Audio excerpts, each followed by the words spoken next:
வணக்கம் and welcome to box office. ஒவ்வொரு வீக்கும் release ஆகக்கூடிய படங்களுடைய குயிக் ரிவ்யூ தான் நம்மளுடைய பாக்ஸ் ஆஃபீஸ்ல பார்த்துட்டு வந்துட்டு இருக்கோம். அந்த வகையில இந்த வீக் ரிலீஸ் ஆகக்கூடிய படங்களுடைய குயிக் ரிவ்யூ பார்க்கலாம் வாங்க.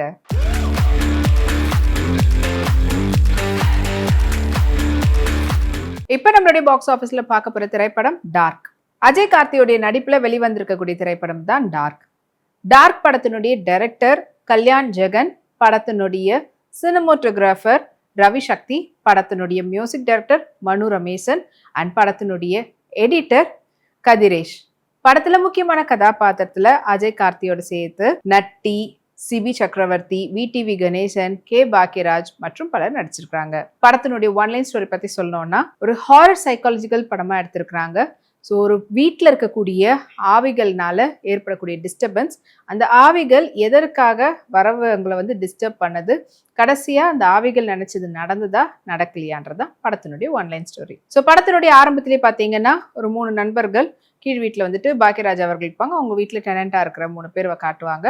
அண்ட் அவங்க வருவாங்க, 2 பேர் 2 வேலையை பார்த்துட்டு இருப்பாங்க. ஒருத்தர் போய் அவங்க 2 பேரையும் போட்டு தள்ளிட்டு அவரும் சேர்ந்து தற்கொலை பண்ணிக்கிட்டு இறந்துடுவாங்க. ஸோ என்னது இது ஆரம்பமே இப்படி அப்படின்னும் போது அதுக்கடுத்து அந்த வீட்டில் அப்படியே இருக்கிற மாதிரி இருக்கும். கேஸ் இன்வெஸ்டிகேஷன்லாம் நடக்கும். இதில் ஒரு இன்வெஸ்டிகேஷன் ஆஃபீஸராக நட்டி வந்திருப்பாரு. அண்ட் இது இல்லாமல் பாக்கியராஜ் அவர்கள் ஓனரு. ஸோ அடுத்து யாரும் அந்த வீட்டுக்கு வரத்துக்கு தயங்குவாங்க. அண்ட் ஊர்லேருந்து வரக்கூடிய அஜய் கார்த்தி அவருடைய ஒர்க்குக்காக வீடு ரெண்ட்டுக்காக பார்ப்பார். கடைசியாக இந்த வீட்டுக்கு வருவார். இந்த வீட்டுக்கு வந்ததுக்கப்புறமா இந்த மாதிரி நடந்ததெல்லாம் சொல்லுவாங்க. எனக்கு அதெல்லாம் நம்பிக்கை இல்லைன்னு சொல்லி தங்கக்கூடிய அவருக்கு ரொம்பவே அமானுஷ்யமான ஒரு சில விஷயங்கள்லாம் நடக்கும். ஸோ அந்த அமானுஷ்ய விஷயங்களை பார்த்து அவர் பயந்து கொஞ்சம் இதுவானாலுமே கூட அந்த வீட்டை விட்டு காலி பண்ண மாட்டார், அங்கே தான் இருப்பார். அவர் ஒரு மாதிரி சைக்காலஜிக்கலாக அவர் டிஸ்டர்ப் ஆகிட்டே இருந்து நாளுக்கு நாள் அவர் அவருடைய டெம்பர் எல்லாமே ரொம்ப அதிகமாகும். அண்ட் அதுக்கப்புறமா என்னதான் ஆச்சு இவருக்கு அப்படின்னு சொல்லிட்டு, என்ன நடந்ததுன்னு சொல்லிட்டு சைக்காலஜிக்கலாக அவர் கோ த்ரூ பண்ணும்போது அண்ட் அந்த வீட்டில் இருக்கக்கூடிய ஆவிகள் எதனால இப்படி பண்றாங்க அப்படின்றது தெரிய வரும். அண்ட் இது எல்லாத்துக்குமே பின்னாடி பார்த்தீங்கன்னா ஒரு பெண், அந்த பெண் தான் பாக்கியராஜுடைய மகள். அவங்க கீழ் வீட்டில் இருக்கிறவங்க.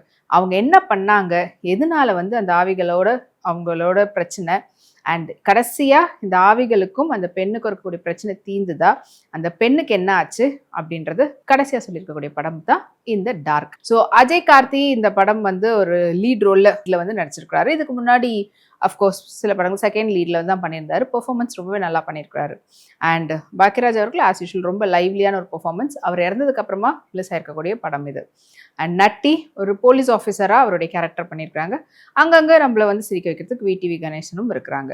ஸோ நேத்ரா படத்தினுடைய ஹீரோயின், அவங்களுக்கு என்னவோ அது பாட்டை கரெக்டாக பண்ணியிருக்காங்க. படத்தினுடைய கதையை பார்த்தீங்கன்னா டாடா படத்தினுடைய டைரக்டர் அவர் தான் இந்த கதையை கணேஷ் கே பாபு அவர் தான் எழுதியிருக்காரு. டைரக்ட் பண்ணது தான் கல்யாண். அண்ட் படத்தினுடைய எடிட்டர் அவருக்கு கொடுத்த வேலையை அந்த சைக்காலஜிக்கல் ஹாரரை எந்த அளவுக்கு சுவாரஸ்யமாக கொடுக்க முடியுமோ கொடுத்துருக்குறாங்க. மனு ரமேசன் மியூசிக்கை ஒரு ஹாரர் படத்துக்கு எப்படியெல்லாம் கொடுக்கணுமோ அதை கொடுத்து நம்மளை அந்த கேரி ஃபார்வர்ட் பண்ண வச்சுருக்காங்க இந்த ஸ்டோரியோட.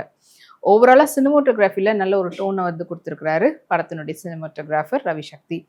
அண்ட் அவங்களுடைய பார்ட் கரெக்டாக பண்ணியிருக்கிறாங்க. இன்னும் கொஞ்சம் இந்த சைக்காலஜிக்கல் ஹாரர் அப்படின்றது கூடுதலான ஒரு விஷயத்த மக்கள்கிட்ட கொஞ்சம் கரெக்டாக கொண்டு போய் சேர்க்கறதுல நடுவில் ஒரு சின்ன அளவு மட்டும் மிஸ் ஆயிருக்குன்னு சொல்லலாம். ஸோ இப்போ இந்த படம் தியேட்டரில் ரிலீஸ் ஆயிருக்கு. தியேட்டரில் போய் பாருங்கள்.